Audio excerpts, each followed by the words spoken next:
मैं doctor Arun Vyas, associate professor geology, government Bangur college Didwana. विद्यार्थियों, आज के इस व्याख्यान में मैं आपको वलन अर्थात फोल्ड के बारे में जानकारी प्रदान करूंगा।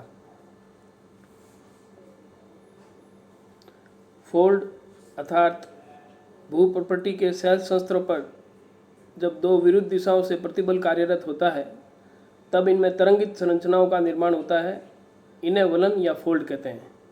दूसरे शब्दों में, क्रस्ट पर मौजूद रॉक्स के जो बेड्स हैं उन पर अगर दो ऑपोजिट डायरेक्शन से स्ट्रेस फोर्स एक्ट करता है तो उसके कारण इनमें वेव लाइक स्ट्रक्चर जो डेवलप होता है उसे हम फोल्ड कहते हैं और इस प्रक्रिया को वलनीकरण और फोल्डिंग बोलते हैं। वलन का एक भाग उत्तल तथा दूसरा भाग अवतल रहता है।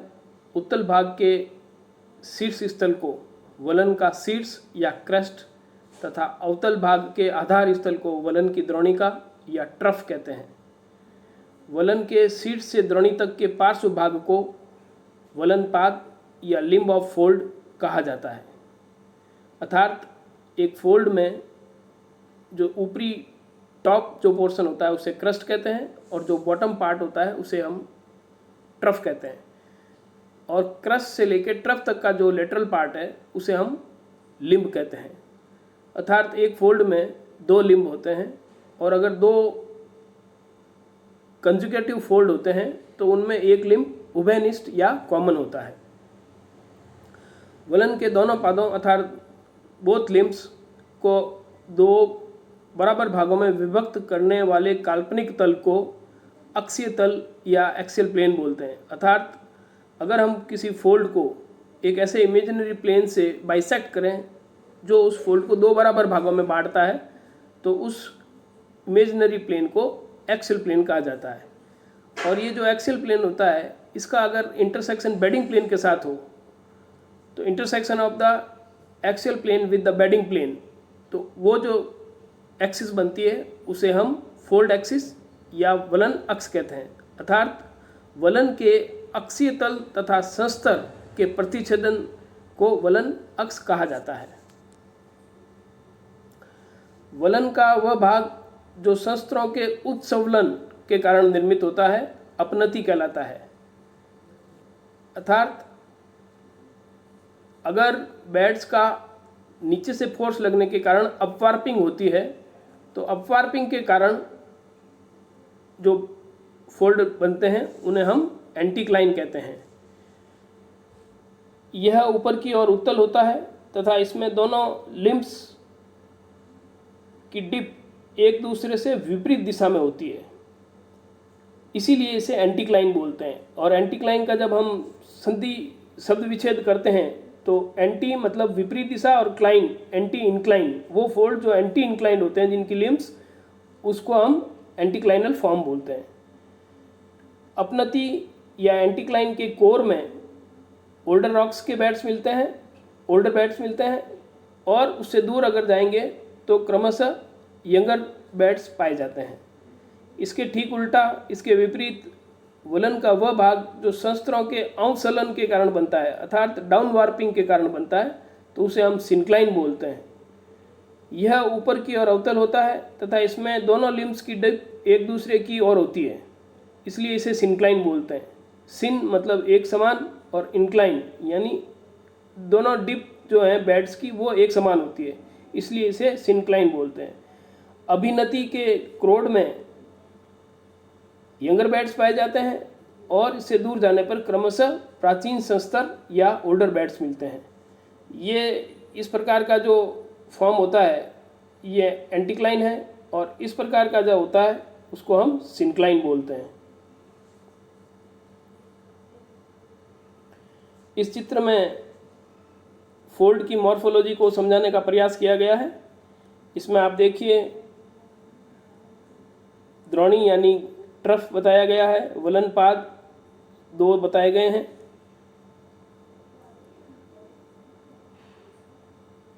ऊपर इसका क्रस्ट बताया गया है और अक्षीय तल का अनुरेख बताया गया है। और वलन अक्ष, ये सारी चीज़ें इसमें जो फोल्ड की मॉर्फोलॉजी होती है उसमें समझाने का इस चित्र में प्रयास किया गया है। ये एंटीक्लाइन का फोल्ड है, उसका चित्र है।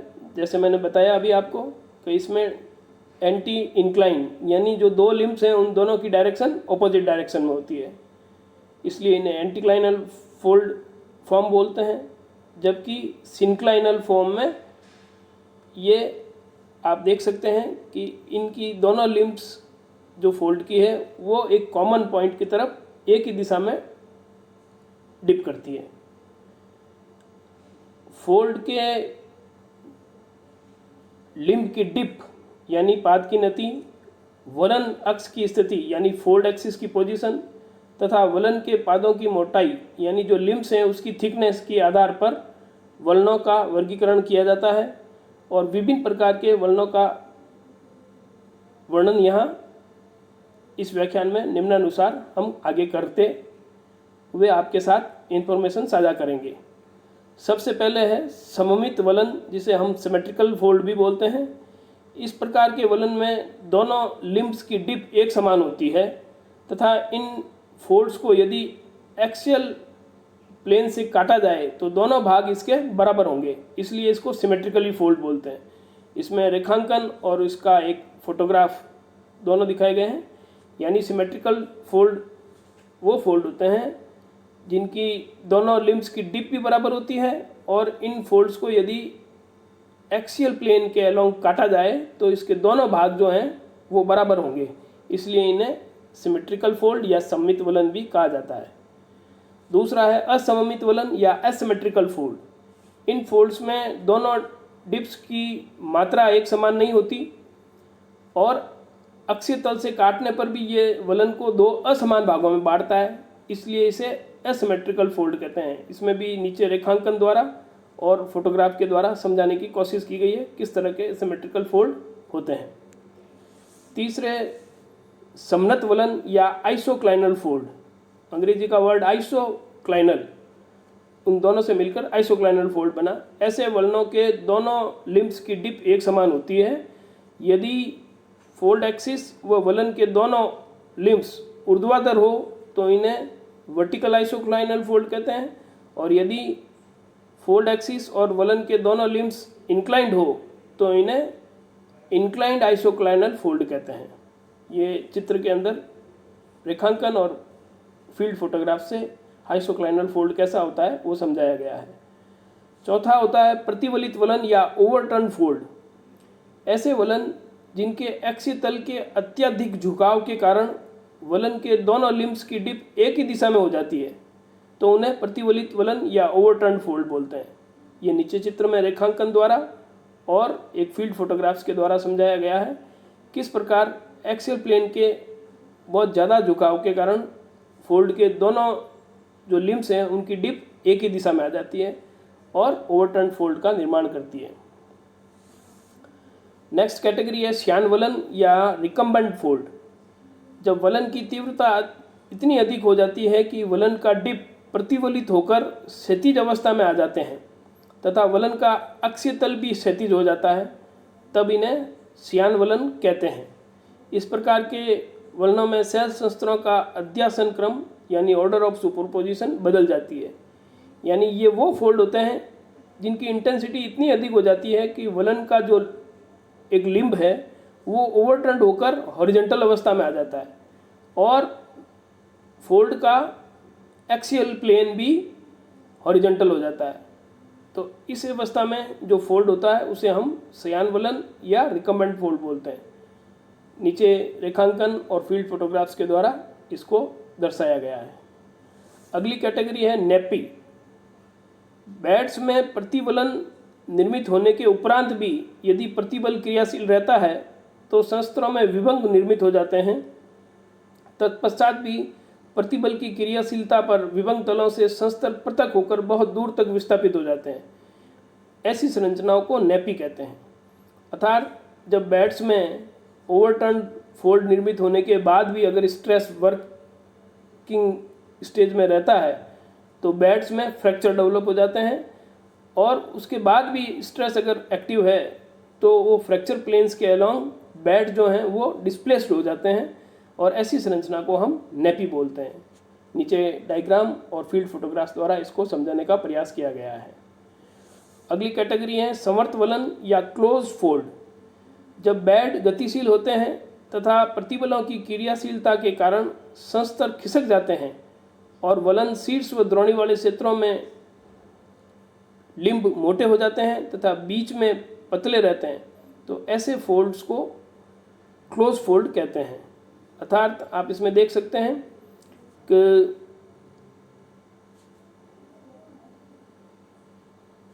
जो क्रस्ट और ट्रप पार्ट है वहाँ पर लिम्ब्स की मोटाई अधिक है, जबकि बीच वाले भाग में लिम्ब्स की मोटाई थोड़ी सी पतली है। तो इस प्रकार के जो फोल्ड बनते हैं उन्हें हम क्लोज फोल्ड बोलते हैं। अगली कैटेगरी ओपन फोल्ड या विवर्त वलन। जब फोल्ड के क्रस्ट और ट्रफ तथा सभी स्थानों पर यदि लिम्ब्स की मोटाई एक समान हो तो उन्हें हम ओपन फोल्ड कहते हैं। इसमें आप देखिए कि लिम्ब्स की जो मोटाई है वो क्रस्ट से लेके ट्रफ तक और क्रस्ट और ट्रफ के बीच तक सब जगह एक समान है, इसलिए इसे हम ओपन फोल्ड कहते हैं। अगली कैटेगरी है कोणीय वलन या चिवरन फोल्ड्स।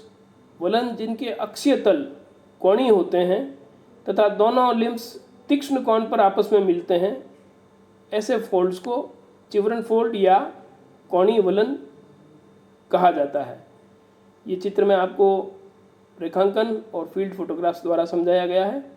अर्थात वो फोल्ड जिनके एक्सियल प्लेन एंगुलर होते हैं तथा दोनों लिम्ब्स एंगुलर किसी एंगल पर आपस में मिलते हैं, तो ऐसी फोल्ड्स को हम चिवरन फोल्ड या कोणीय वलन कहते हैं। नेक्स्ट कैटेगरी है पंखा वलन या फैन फोल्ड। ये जो हमारे हाथ में गर्मी में कई बार हम पंखी जो काम में लेते हैं, पंखी के समान इनकी संरचना होती है, इसलिए इन्हें फैन फोल्ड कहा जाता है।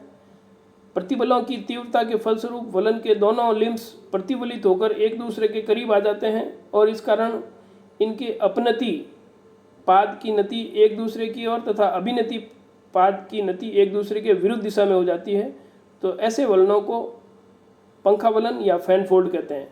इस प्रकार के वलनों में संस्तर का अध्यासन क्रम उलट जाता है। तो ये फैन फोल्ड के बारे में रेखांकन द्वारा समझाया गया है। अगली कैटेगरी है कर्षज वलन या ड्रैग फोल्ड। ये ड्रैग फोल्ड जब किसी दो कॉम्पिटेंट बेड्स के बीच में अगर एक इनकॉम्पिटेंट बेड आ जाए और इस स्थिति में इनकॉम्पिटेंट बेड के दोनों ओर से विरुद्ध दिशाओं में स्ट्रेस कार्यरत हो, प्रतिबल कार्यरत हो, तो ये असमर्थ संस्तर या इनकॉम्पिटेंट बेड छोटे छोटे फोल्ड्स का निर्माण करते हैं, जिन्हें ड्रैग फोल्ड कहा जाता है। इनका निर्माण संस्तरों पर कर्षज प्रवाह के कारण उक्त परिस्थितियों में बड़े आकार के वलनों में होता है। यानी जो बड़े मेगा फोल्ड्स होते हैं, उन मेगा फोल्ड्स के भीतर ही क्रस्ट और ट्रफ वाले पार्ट में छोटे छोटे जो फोल्ड इस तरह से डेवलप होते हैं, उन्हें हम ड्रैग फोल्ड या कर्षज वलन बोलते हैं।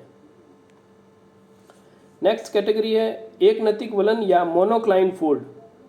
क्षैतिज अथवा कम नति वाले संस्तरों की नति यानी हॉरिजॉन्टल या लो एंगल डिप वाले बेड्स की डिप जब एक पाद में एकदम से अधिक हो जाती है तथा इस कारण संस्तरों का वह भाग अधिक ऊंचाई में स्थित रहता है, तो ऐसे निर्मित वलनों को एक नतिक वलन या मोनोक्लाइन फोल्ड कहा जाता है। ये अभिनति अथवा अपनति के पाद का एक भाग होता है तथा ऐसे वलन में संस्तरों की एक ही दिशा में नति होती है। ये मोनोक्लाइन फोल्ड का रेखांकन और फील्ड फोटोग्राफ्स यहाँ दर्शाया गया है। अगली कैटेगरी है अवनमित वलन या प्लंजिंग फोल्ड। वलन के अक्षीय तल का क्षैतिज तल से झुकाव को वलन का अवनमन या प्लंज कहते हैं तथा अवनमन युक्त वलन को अवनमित वलन या प्लंजिंग फोल्ड कहते हैं। दूसरे शब्दों में फोल्ड का जो एक्सियल प्लेन है वो हॉरिजॉन्टल प्लेन से इंक्लाइंड होता है, तो वो जो एंगल बनता है उसको हम प्लंज बोलते हैं। और इस प्रकार के जो फोल्ड होते हैं जो एक प्लंज के साथ फील्ड में दिखते हैं, उन्हें हम प्लंजिंग फोल्ड कहते हैं। नीचे रेखांकन और फील्ड फोटोग्राफ द्वारा प्लंजिंग फोल्ड को समझाया गया है। अगली कैटेगरी है अतितनु वलन या सुप्राटेनियस फोल्ड्स। अवसादन अर्थात सेडिमेंटेशन क्रिया के साथ में वलन निर्माण के दौरान अपनति की शीर्ष व अभिनति की द्रोणी पर संस्तरों की मोटाई क्रमशः कम व अधिक हो जाती है, क्योंकि शीर्ष पर कम और द्रोणी पर अधिक अवसादन होता है। ऐसे वलन अति तनु वलन या सुप्राटेनियस फोल्ड कहलाते हैं। दूसरे शब्दों में सेडिमेंटेशन प्रोसेस के साथ फोल्डिंग डेवलपमेंट के दौर में अपनति की शीर्ष यानी क्रेस्ट और अभिनति की द्रोणी यानी ट्रफ पर बेड्स की मोटाई क्रमशः कम व अधिक हो जाती है, और इस कारण से ये जो संरचनाएं बनती है उसे हम सुप्राटेनियस फोल्ड्स कहते हैं। अगली कैटेगरी गुंबद तथा द्रोणी, जिसे अंग्रेजी में हम डोम तथा बेसिन कहते हैं। इनकी आकृतियां गोल या अंडाकार होती है। गुंबद अपनति यानी एंटीक्लाइन के समान होता है व इसमें संस्तरों की नति की दिशा अंदर से बाहर की ओर होती है। अलग अलग दिशाओं में गमन करने वाली दो अपनतियों के मिलने से गुंबद का निर्माण होता है, और इसके विपरीत द्रोणी अभिनति यानी सिनक्लाइन के समान होती है और इसमें संस्तरों की नति की दिशा बाहर से अंदर की ओर रहती है। अलग अलग दिशाओं में गमन करने वाले दो अभिनतियों के मिलने से द्रोणी यानी बेसिन का निर्माण होता है। इस प्रकार से ये डोम और बेसिन फोल्ड के दो अलग अलग प्रारूप हैं, जो इसमें रेखांकन द्वारा और डोम का चित्र फील्ड फोटोग्राफ इसमें समझाया गया है। इस तरह से ये फोल्ड क्या होते हैं, क्या उनकी मॉर्फोलॉजी होती है, और विभिन्न प्रकार के फोल्ड्स जो नेचर में पाए जाते हैं उसके बारे में जानकारी आज के इस व्याख्यान में हमने आपके साथ साझा की।